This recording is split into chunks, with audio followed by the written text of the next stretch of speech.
Peut-être que Dieu ce soir, bien-aimé, veut te bénir. Peut-être que Dieu ce soir veut te faire rentrer dans une nouvelle saison. Peut-être que ce soir, bien-aimé, c'est le jour de ton salut, c'est le jour de ta délivrance. Bien-aimé, sois connecté à l'Esprit de Dieu ce soir.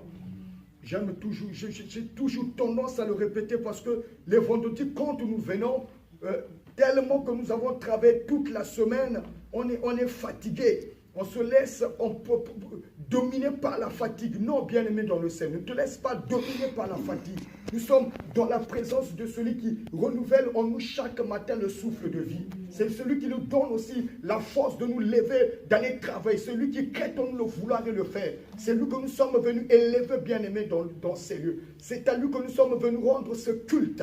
J'aimerais que ce soir, que chacun de nous soit disposé ce soir, que ton esprit soit connecté à l'Esprit de Dieu, que ton esprit soit connecté au trône de la grâce de Dieu. Je prie ce soir que le ciel nous soit favorable. Je prie que le ciel se mobilise, Seigneur, pour tout un chacun de nous ce soir. Je prie, Seigneur, que tu puisses bénir ces instants. Je prie, Seigneur, que ce culte au Dieu soit un succès, une réussite au Père de gloire. Je prie, Seigneur, que ton esprit m'ouvre dans ces lieux, que le Saint-Esprit, que l'Esprit de Dieu, que l'Esprit de Jésus, que l'Esprit du souverain, que l'Esprit de la Pentecôte soit opérationnel, soit disponible, Seigneur. Je prie que tu nous parles encore. Je prie, Seigneur, que tu nous fortifies, que tu augmentes encore notre foi, que tu nous rassures encore, Seigneur, que tu nous aides, au Père de gloire, à tenir bon, Seigneur, à être ferme, Seigneur, à résister au Père de gloire, devant les tempêtes, Seigneur, les vents côtés qui s'élèvent au Seigneur notre Dieu. Papa, nous sommes ton peuple. Seigneur, nous sommes ton Église. Nous sommes des enfants, Seigneur. C'est pour toi que nous sommes là, Seigneur.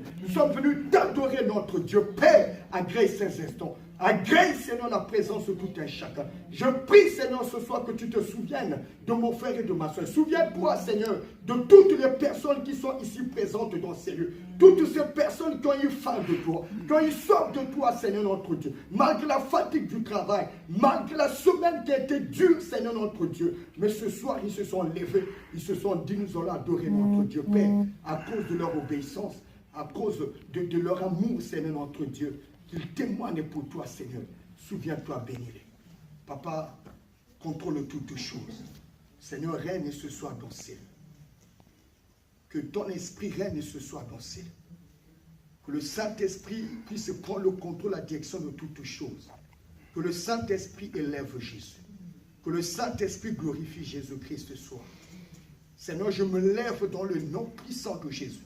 Contre tout esprit qui ne glorifie pas Dieu, qui ne nomme pas Dieu, Seigneur. Je me lève contre tout esprit d'opposition dans ces lieux.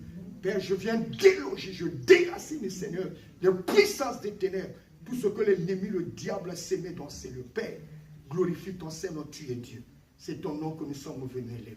Et la Bible déclare que c'est toi qui as reçu le nom qui est au-dessus de tous les noms. En ton nom, tous genoux fléchissent et toute langue confesse que tu es Seigneur. Je prie, Seigneur, dans le nom puissant de Jésus-Christ de Nazareth, que tout nom qui s'élève dans ces lieux, dans la vie de mon frère, de ma soeur, dans ma vie, Seigneur, qu'il fléchisse les genoux devant le nom de Jésus. Que seul Jésus soit élevé ce soir. Dans le nom puissant de Jésus, nous avons ainsi prié et nous disons Amen. Amen. Amen. Amen. Nous acclamons pour le roi des rois. Nous ouvrons nos Bibles dans le livre de 2 Corinthiens, le chapitre 6.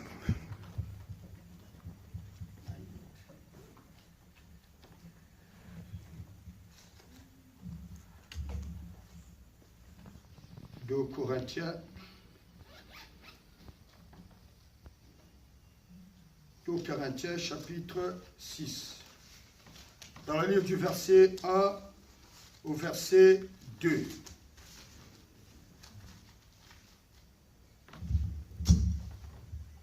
Amen. 2 Corinthiens, chapitre 6, du verset 1 au verset 2. Je lis au nom de notre Seigneur Jésus-Christ. Puisque nous travaillons avec Dieu, nous vous exhortons à ne pas recevoir la grâce de Dieu en vain. Car il dit, au temps favorable, je t'ai exaucé.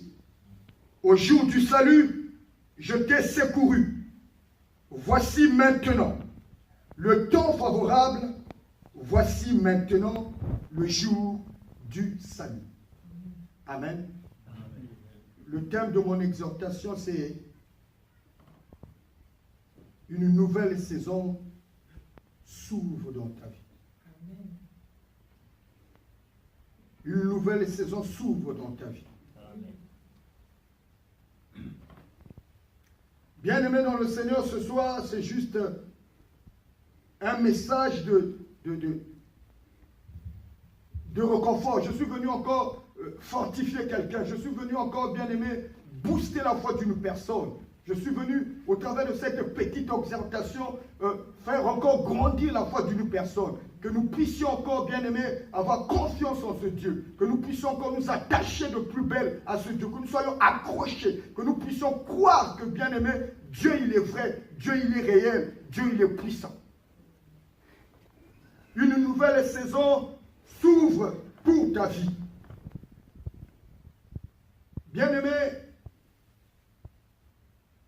je dis ce soir, bien-aimé, à quelqu'un que Dieu est sur le point de faire une nouvelle chose dans ta vie.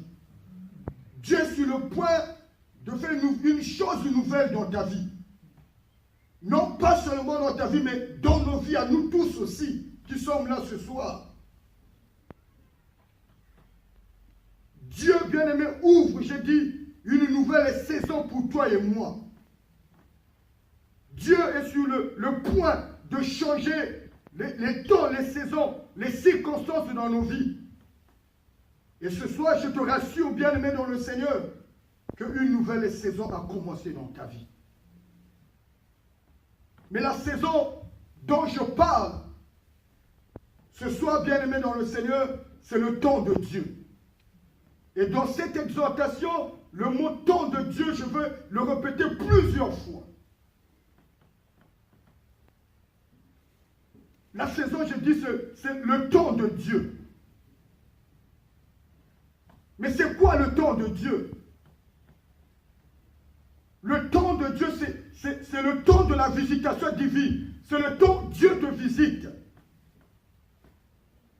C'est le temps où, bien-aimé dans le Seigneur, Dieu décide d'intervenir de manière surnaturelle sur ton temps et dans ta vie.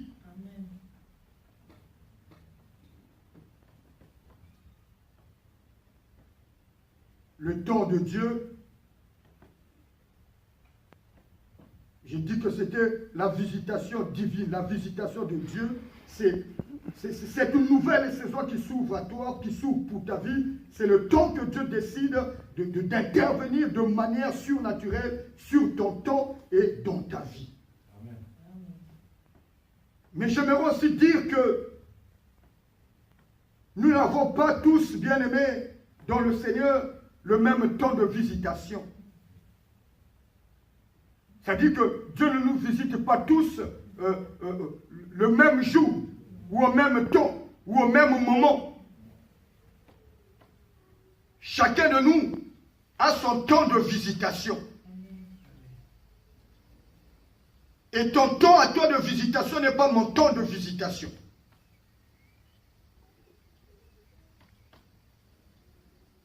Et je veux aussi dire à quelqu'un ce soir, bien-aimé, que si ton temps n'est pas encore arrivé, n'anticipe pas les choses. Ne force pas les choses. Ne sois pas pressé. Et aussi, ne te compare pas aux autres.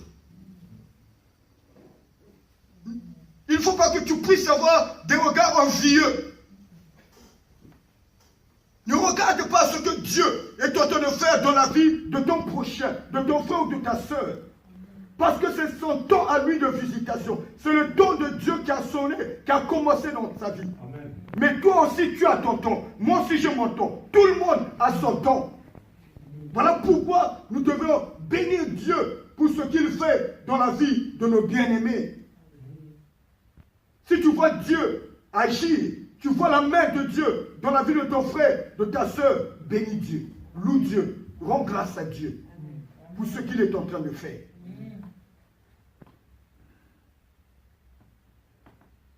J'ai dit que chacun de nous a son temps.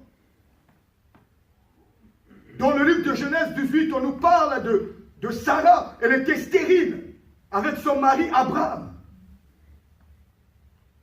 Et la Bible dit qu'un jour, l'Éternel lui est apparu. Abraham était chez lui, 3 personnes. Il a reçu 3 visiteurs, 3 inconnus. Des gens qu'il n'avait jamais vus, qu'il ne connaissait pas, qui sont venus lui rendre visite sous un soleil accablant. Il les a reçus. Il les a donné à manger. Il leur a donné de l'eau pour qu'ils se lavent les pieds. Il leur a demandé de se reposer, d'attendre un peu que la température baisse, que la chaleur baisse un peu. Mais dans le verset 18,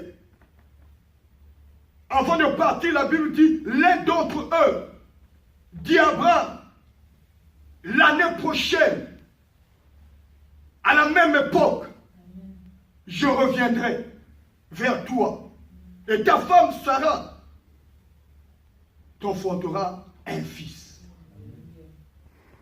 Mais je me suis posé la question de ça. Parce que la Bible dit que l'un d'entre eux, c'était lui Dieu. Mais pourquoi seulement, pourquoi pas ce jour-là, il avait dit à Abraham, il parle de l'année prochaine, à la même époque. Parce que c'était le temps que Dieu avait arrêté. Cette époque-là, l'année prochaine, à la même période, à la même époque, c'était à ce moment-là que le temps de Dieu devait se manifester dans la vie de Sarah. C'était le temps de la visitation de Dieu. C'est à cette époque, c'est à cette période-là que Dieu devait intervenir de manière surnaturelle dans la vie de Sarah.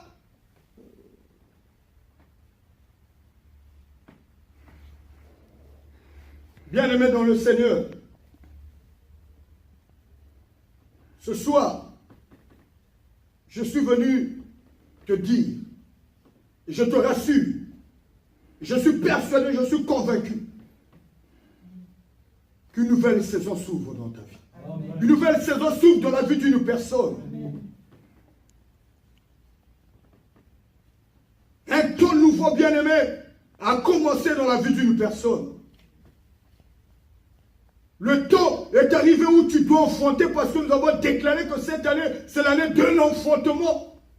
Si Dieu avait dit à Sarah l'année prochaine, à la même époque, mais l'année prochaine pour toi c'est cette année, ce n'est pas l'année prochaine. C'est cette année que tu enfanteras. C'est cette année que les choses vont changer. C'est cette année que quelque chose de bon sortira dans ta vie. C'est cette année l'année de la visitation. C'est cette année le temps de Dieu pour toi.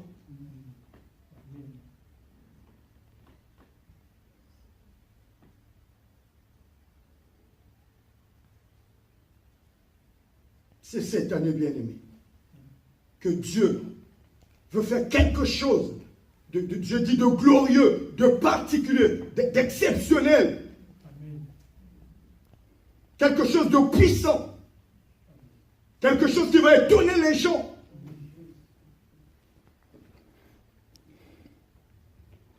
Assurément, bien-aimé dans le Seigneur, Abraham avait tout fait. Parce qu'Abraham, il avait les moyens. À son époque, il était riche. Assurément, Abraham avait tout fait pour que Sarah tombe enceinte, pour que Sarah lui donne un héritier, un fils. Mais malgré ses efforts, rien n'a fait. Sarah est incapable de tomber enceinte. Elle est incapable de lui donner un fils bien-aimé dans le Seigneur.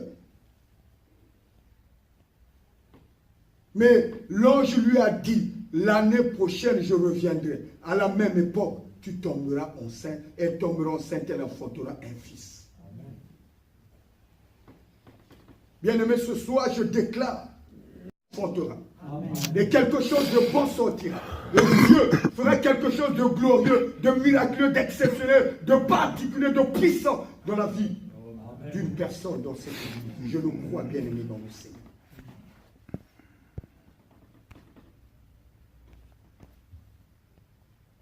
Et je dis aussi à quelqu'un ce soir, si ta vie, bien-aimé dans le Seigneur, ressemblait à un désert, mais il est écrit dans la parole de Dieu que dans le désert, il trace un chemin. Dans la solitude, il fait couler des fleuves. Si ta vie était un désert, si rien de bon ne sortait dans ta vie, Dieu, il est capable, dans ce désert, de tracer un chemin, de faire jaillir des fleuves. Afin que ta vie soit féconde, que ta vie soit fertile.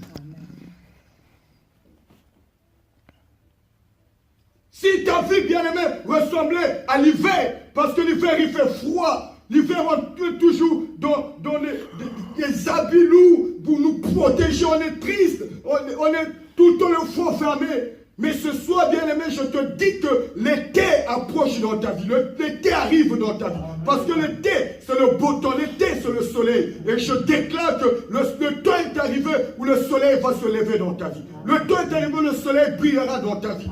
L'été arrive, bien-aimé, où les choses vont changer dans ta vie.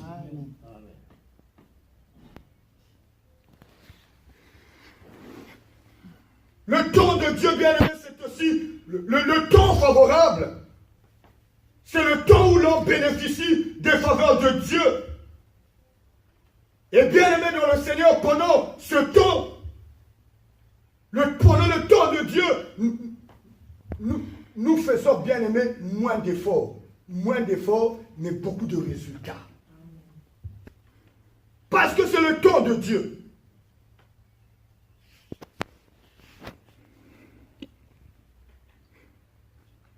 Le temps de Dieu, c'est le temps où Dieu nous fait grâce.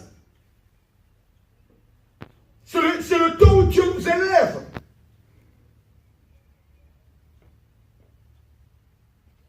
Qu'il pleuve, qu'il neige.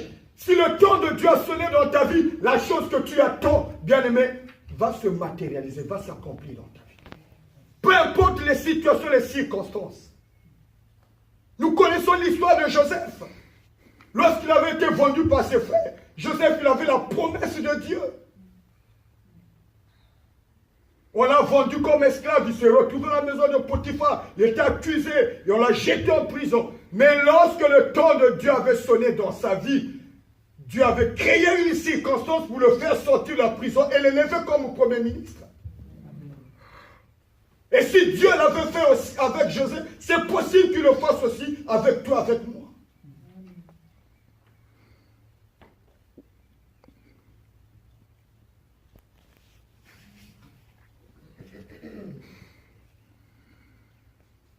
Le temps de Dieu, c'est le temps favorable. Le temps favorable, c'est aussi le jour du salut. C'est aussi le jour de la délivrance. Peut-être que là où tu es en train de passer des moments difficiles, des situations compliquées, des situations que tu n'arrives pas à expliquer, que tu n'arrives même pas à partager avec les autres. Mais bien aimé dans le Seigneur, peu importe les situations compliquées, Dieu va te sortir de là. Amen. Dieu va te secourir. Amen.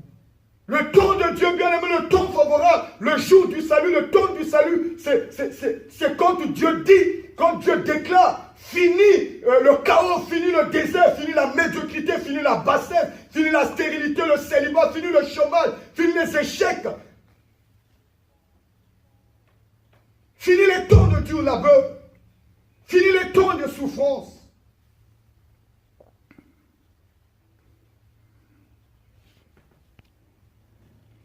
Au temps favorable, je t'ai exaucé au jour du salut, je t'ai secouru.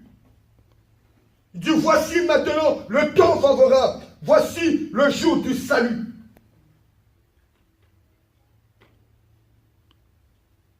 Mais dans ces deux versets, il y a une chose qui m'a attiré. Il dit, au temps favorable, je t'ai exaucé. Au jour du salut, je t'ai secouru. Et donc, bien aimé, le temps de Dieu est caractérisé par deux choses. L'exaucement et le secours de Dieu.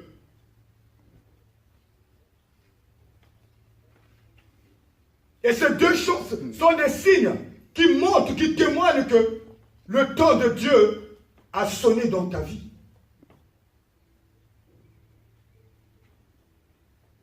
Au temps favorable, je t'ai exaucé. C'est le temps de Dieu.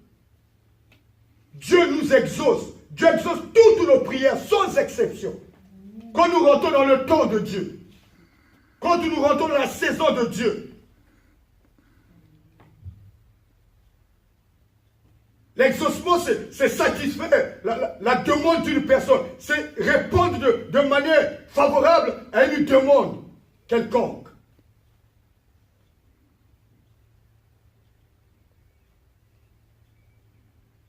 Mais puisque tu es dans le temps de Dieu, Dieu va t'exaucer.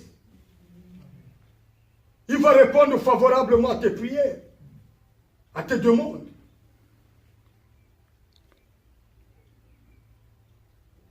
Même les prières que tu avais oubliées, que tu ne fais plus, Dieu va les exaucer.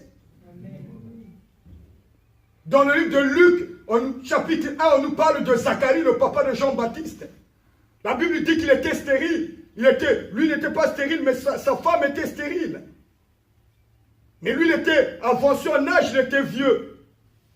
Il était impossible qu'il puisse encore faire des enfants. Leurs conditions étaient chaotiques, étaient difficiles. C'était une équation très difficile à résoudre. Parce que lui, il était déjà vieux, avancé en âge. À son âge, il ne pouvait plus faire des enfants. Et sa femme était stérile. Mais malgré qu'elle était stérile, elle était encore vieille. Elle était avancée aussi en âge. Donc elle était atteinte de la ménopause. Elle ne pouvait pas. Selon la science, selon la médecine, c'était impossible. Mais la Bible dit, pendant qu'il était en train de faire le service de Dieu, offrir les parfums à Dieu, l'ange lui est apparu. L'ange lui est apparu. Il avait peur, saisi de frayeur. L'ange lui dit, Zacharie, calme-toi, ne crains rien, n'aie pas peur. Tes prières ont été exaucées. Élisabeth, ta femme, elle tombera cet enfant, toi, un fils, tu lui donneras le nom de Jean. Lui, assurément, il ne priait plus pour cela, vu son âge. Vu sa condition, vu l'âge de sa femme, vu la condition de sa femme, il avait oublié cette prière. Si bien que lorsque l'ange lui dit ça, il doute de cette parole. Il résiste devant cette parole. Parce qu'il avait oublié cette parole. Pour lui, c'était fini. Il avait oublié cette prière. Mais Dieu, bien-aimé dans le Seigneur, n'oublie jamais. Lorsque le temps de Dieu a sonné, bien-aimé dans le Seigneur, même les prières que tu as oubliées, que tu ne fais plus, Dieu les avait écoutées. Dieu va te répondre, Dieu va t'exaucer. Amen.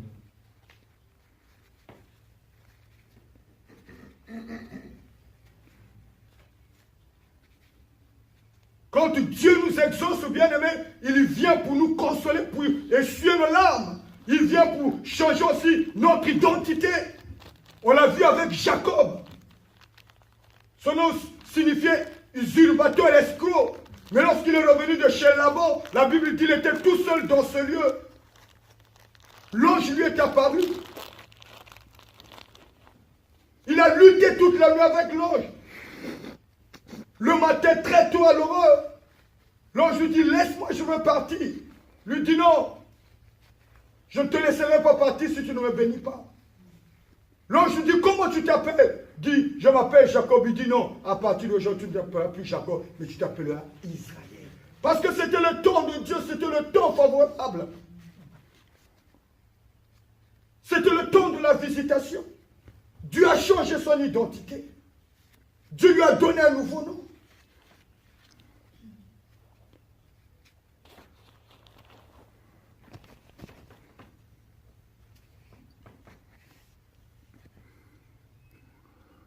Dans ce temps-là, bien-aimé, Dieu va changer le mal en bien.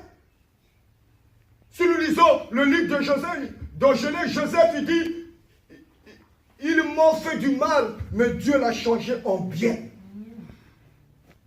Ils m'ont fait du mal, mais Dieu l'a changé en bien. Dans le temps de Dieu, dans ce temps favorable, bien-aimé, tout le mal que tes ennemis t'ont fait, Dieu va le changer en bien. Toutes les circonstances en toi qui étaient négatives, Dieu va les changer en circonstances positives. Le négatif deviendra positif. Parce que c'est le temps de Dieu. C'est le temps favorable. C'est la saison de la visitation.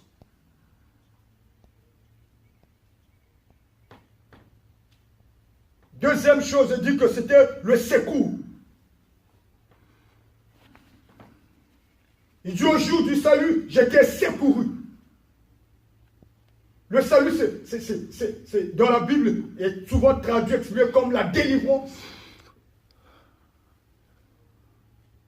Mais la Bible dit, bien aimé, dans le livre de Psaume 46, le verset 1, que notre Dieu, il est un appui, un refuge, un secours qui ne manque jamais dans la détresse.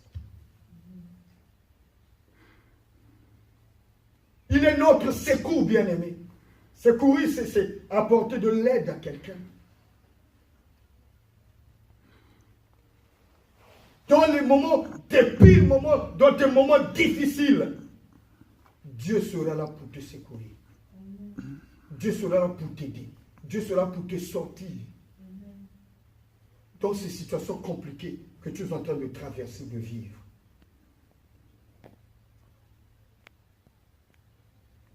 Nous connaissons tous l'histoire de Daniel dans la fosse au lion. Pendant qu'il était là, Dieu est venu le secourir. Dieu est venu le sortir de là. Nous connaissons l'histoire aussi de ses amis, les 3 compagnons de Daniel, dans la fournaise à dont ils étaient là. Mais la Bible dit qu'un 4e homme était venu là pour les sortir de là. Dieu, il est notre secours, bien-aimé dans le Seigneur. Dans nos pires moments, dans nos moments difficiles, nous devons tourner nos regards vers Dieu. Mais très souvent, nous réagissons, nous sommes enfants de Dieu. Parfois, nous oublions que nous avons un Dieu. Nous réagissons comme tout le monde. Très souvent, quand les problèmes arrivent, on a souvent tendance à s'appuyer sur les hommes, à regarder aux hommes. Mais non, bien-aimé dans le Seigneur, nous devons tourner nos regards vers Dieu. Nous devons regarder à Dieu. Nous devons nous appuyer sur Dieu. Et c'est ce que Daniel avait fait, c'est ce que les 3 compagnons de Daniel aussi bien-aimés avaient fait.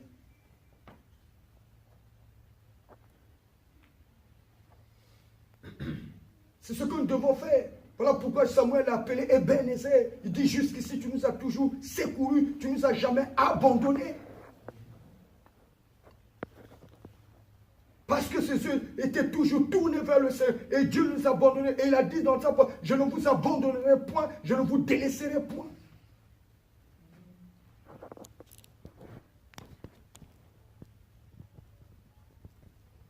Bien aimés, nous avons tous des problèmes. Nous vivons tous des situations parfois difficiles, des situations compliquées, des situations qui nous échappent, que nous n'arrivons pas à maîtriser, que nous ne comprenons pas. On se pose des questions, mais pourquoi ce problème? Pourquoi ce moment? D'où ça sort? D'où ça vient ce problème?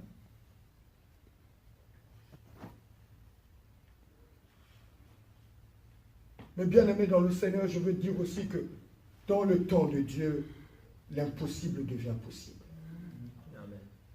Dans le temps de Dieu, l'impossible devient possible. Tout ce qui était impossible pour toi deviendra possible, bien aimé. Toutes les questions auxquelles tu n'as pas de réponse, Dieu va te donner la réponse. Tous les problèmes auxquels tu n'as pas de solution, Dieu va donner la solution. Parce que c'est le temps de Dieu. Lorsque l'ange est venu visiter Marie pour lui dire que non, mais tu vas tomber enceinte, tu enfanteras un fils. Et Marie dit, mais comment ça va se faire? Comment ça va se passer? Moi, je ne connais pas les hommes. Mais comment cela va se faire?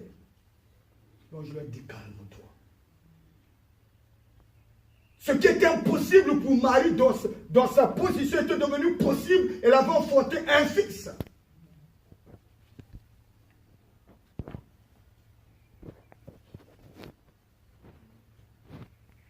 Bien aimé, nous devons garder.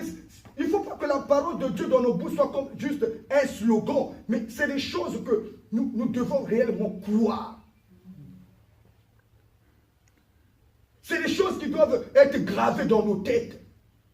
dans nos cœurs. Nous devons avoir la conviction que cette parole, elle est vraie, elle est réelle.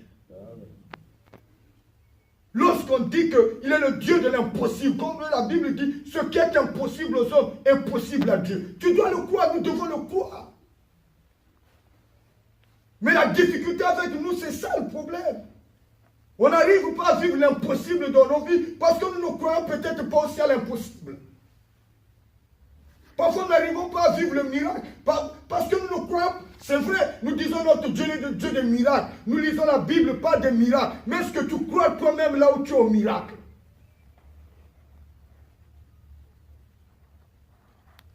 Est-ce que tu crois vraiment à l'intervention divine? Est-ce que tu crois vraiment au surnaturel? Que Dieu peut intervenir de manière surnaturelle, peut faire des choses qui peuvent étonner les hommes dans ta vie? C'est ça parfois la difficulté avec nous. Mais nous le disons tout le temps, Dieu n'a pas changé. Dieu n'a pas changé. Il est le même Dieu que les autres, tous ceux qui sont dans la Bible ont servi. C'est le même Dieu que nous servons.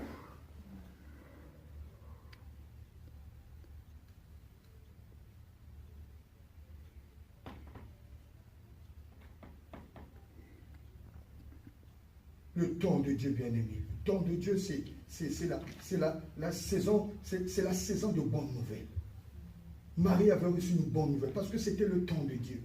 C'est en ce temps-là qu'elle devait enfanter. Élisabeth avait reçu une bonne nouvelle parce que c'est en ce temps-là qu'elle devait mettre au monde. Sarah avait reçu une bonne. C'est en ce temps-là, bien-aimé, dans le Seigneur.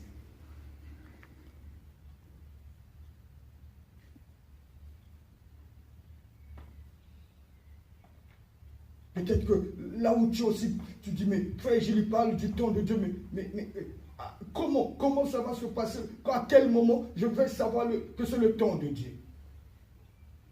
J'ai dit, il y a deux signes. Là, l'exaucement, le secours de Dieu. Lorsque tu vois, bien aimé, tu pries. Lorsque tu vois que tu commences à recevoir des réponses favorables, sache que tu es rentré dans une nouvelle saison. Sache qu'il y a quelque chose qui est en train de te passer. Dans l'adversité, dans tes moments difficiles, dans les pires moments, lorsque tu vois que Dieu te sort tout dans les situations compliquées, sache que tu es rentré dans une nouvelle saison.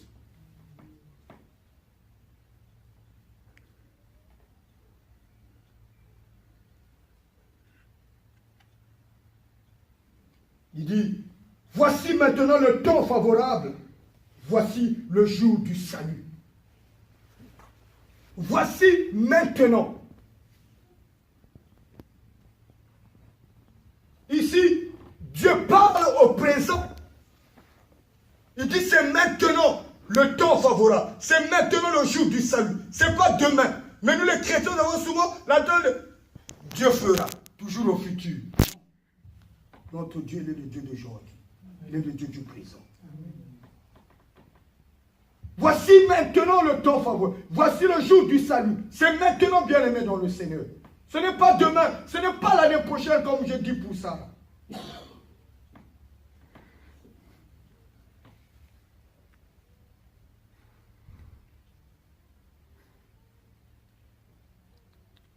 Dans le livre de Hébreux, le chapitre 4, le verset 7, il est dit, Dieu fixe de nouveau un jour. Il dit, Dieu fixe de nouveau un jour. Il dit aujourd'hui, en disant dans David, bien longtemps, après, comme il est dit plus haut, aujourd'hui, si vous entendez sa voix, n'endurcissez pas vos cœurs. Dieu fixe de nouveau un jour.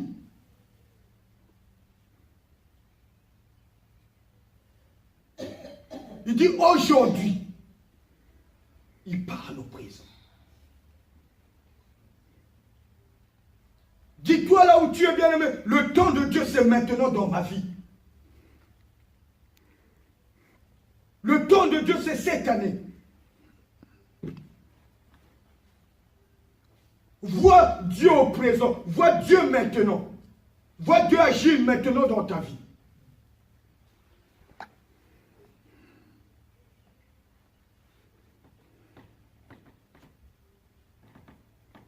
Et tu peux se dire, ah, Mais le temps de Dieu en question aussi dans ma vie, assurément, s'il tarde.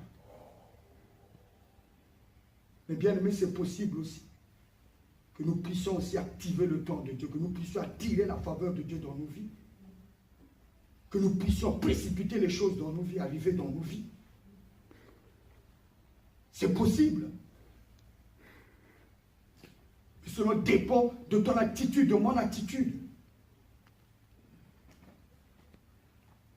Mais il y a 3 choses que j'ai notées. Il y a 3 choses. Assurément, il y en a plusieurs. Et je veux juste prendre 3 points.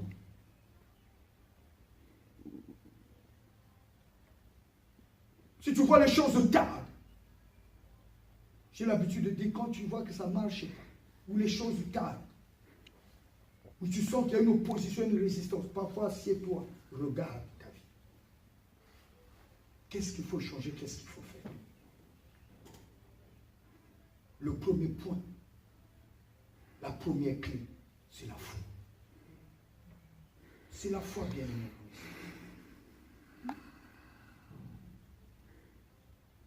La première chose, c'est la foi. Même ici, quand tu lis bien, il emmène les gens dans la dimension là, il dit, voici maintenant. C'est aujourd'hui, tu dois le croire. C'est la foi. La Bible dit que sans la foi, on ne peut pas être agréable à Dieu. La Bible dit que le juste vivra par la foi.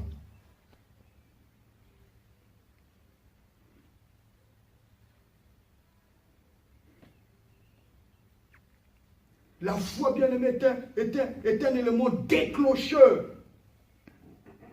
de merveilles, de miracles dans nos vies, de l'intervention de Dieu dans nos vies. J'aime toujours cette histoire dans le livre des Actes, le chapitre 8. C'est Paul qui prêchait et la foule était là. Pendant qu'il prêchait, il y avait un paralytique dans la foule. La Bible dit que cet homme n'avait jamais marché. On dit un paralytique, un homme. Donc il était déjà âgé. On ne donne pas son âge, mais depuis sa naissance, il n'avait jamais marché. Et la Bible dit que pendant que Paul prêchait la parole de Dieu, la Bible dit que sa foi avait augmenté, sa foi avait atteint le niveau pour que le miracle se déclenche. Et Paul ne l'avait pas imposé. Pendant que Paul prêchait, Paul avait juste fixé, regardé dans les yeux. Paul avait compris qu'il y a quelque chose qui se passe dans la vie de cet homme. Il a fixé pas, l'homme s'est levé. Miracle. La foi bien-aimée. La deuxième chose, c'est la prière.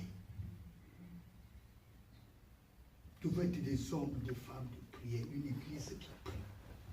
Nous devons avoir du temps bien-aimé pour prier Dieu. Ce n'est que par la prière que nous allons changer les choses. C'est la même chose que nous disons, nous le répétons.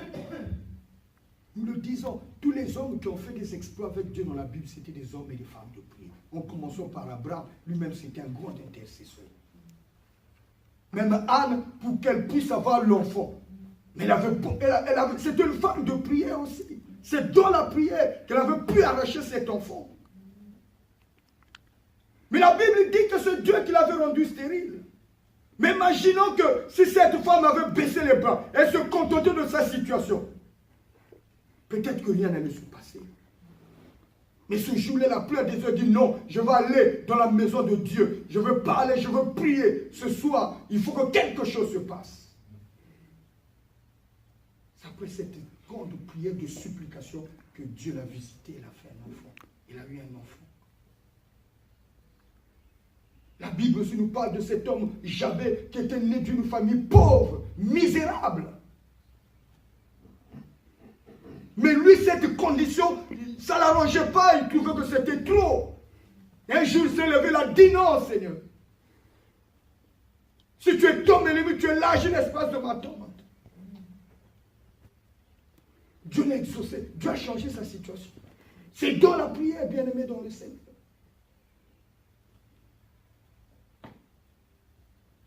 Les Josué, les Abraham, c'était des hommes, les Moïse, c'était des hommes de prière, bien aimés. C'est dans la prière qu'Élie a fait tomber le feu du ciel. C'est par la prière qu'Élie a fermé le ciel.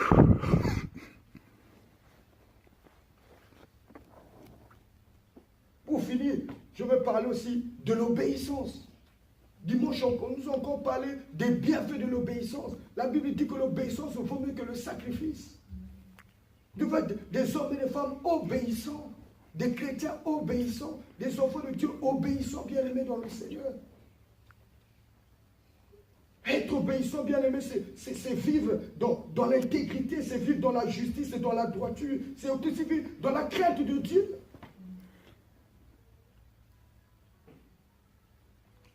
Et bien aimé, si nous voulons attirer le temps de Dieu, si nous voulons anticiper les choses, précipiter, bien aimé, le temps de Dieu dans nos vies, nous devions, bien aimé, être obéissants à Dieu.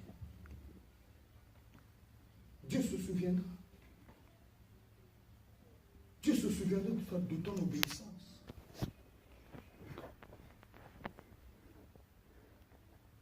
Abraham, lorsque Dieu l'a visité, il était dans sa partie là-bas, chez son père. Son père, c'était un idolâtre. Le pays là où il habitait, c'était un pays idolâtre. C'était tous des idolâtres. Ils ne connaissaient pas Dieu.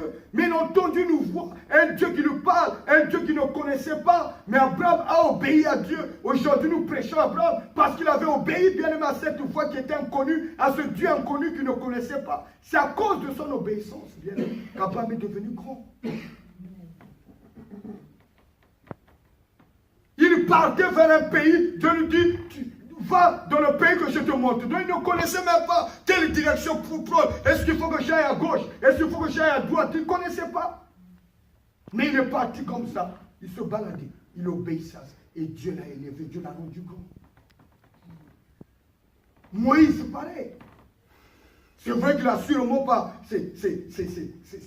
ses compatriotes qui entendaient parler de Dieu, mais lui il a été élevé dans la maison de Pharaon. La Bible dit même qu'il a été élevé selon la sagesse égyptienne. Donc c'est quelqu'un qui a côtoyé la magie, qui a pratiqué aussi la magie, les coutumes égyptiennes. Donc il ne connaissait pas Dieu. Mais quand Dieu le visite, sur la montagne donnée par ce buisson qui brûlait mais qui ne consumait pas. Finalement, il avait accepté de retourner en Égypte vers Pharaon, aller affronter Pharaon. Mais aujourd'hui, ça fait combien d'années Moïse est mort? Mais nous prêchons Moïse. Même les Juifs continuent à croire que il est même au-dessus de Jésus. Parce qu'il a fait des choses extraordinaires avec Dieu. Mais c'est à cause de son obéissance bien-aimée dans le Seigneur. Nous prions que Dieu nous aide. Nous prions que nous puissions faire des exploits. Nous voulons que Dieu change. Mais nous devons être obéissants, bien-aimés, à Dieu.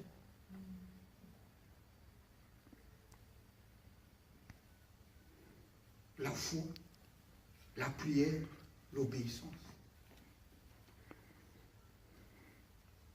Ça peut bousculer le calendrier, ça peut bousculer le trône de Dieu, ça peut bousculer Dieu. Et puis Dieu précipite, anticipe les choses. Déclenche le miracle. Là où on ne s'attendait pas.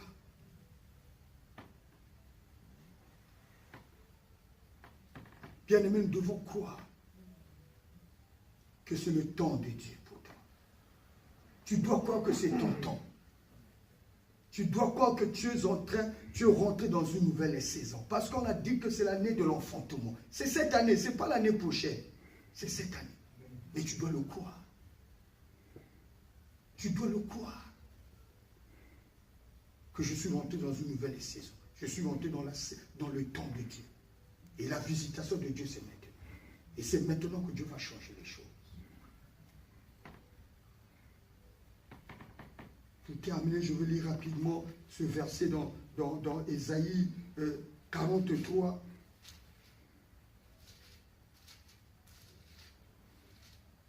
Le verset 19, il dit: voici, je fais une chose nouvelle sur le point d'arriver. Ne la connaîtrez-vous pas? Je mettrai un chemin dans le désert et des fleuves dans la solitude. Je fais une chose nouvelle sur le point d'arriver. Pas que je ferai ou je veux faire. Non, je fais. C'est maintenant que Dieu veut faire cette chose dans ta vie. C'est maintenant, bien-aimé, que Dieu veut changer les situations dans ta vie. C'est maintenant que Dieu veut bouleverser les... C'est maintenant que Dieu veut t'élever. C'est maintenant que Dieu veut changer les circonstances. C'est maintenant que Dieu veut te... C'est maintenant que Dieu veut te toucher, te guérir. C'est maintenant que Dieu veut te faire du bien.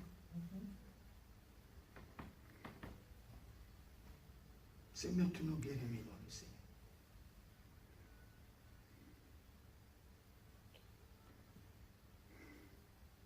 Au temps favorable, je t'ai exaucé. Au jour du salut, je t'ai secouru. Reste là où tu nous as.